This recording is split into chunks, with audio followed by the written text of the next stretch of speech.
På akutafdelingen, er du okay? Siden den der nat på hospitalet, så er det som om, at jeg føler, at der er et eller andet, der følger efter mig.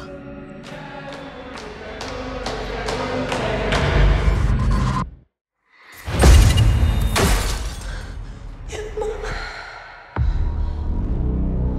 Mads Klimko hedder han. Det er så mærkeligt. Jeg vil bare sige undskyld, hvis jeg skræmte dig. Hvad snakker du om? Jeg synes, jeg så noget. Hvad er det, du vil? Du er nødt til at hjælpe mig. Jeg fatter ikke, hvad der sker. Glem det. Du er den eneste, der forstår det. Hvis man har evnerne, så kan man prøve at få kontakt. Og det er du. Jeg har advaret dig. Du skal holde dig langt væk fra ham.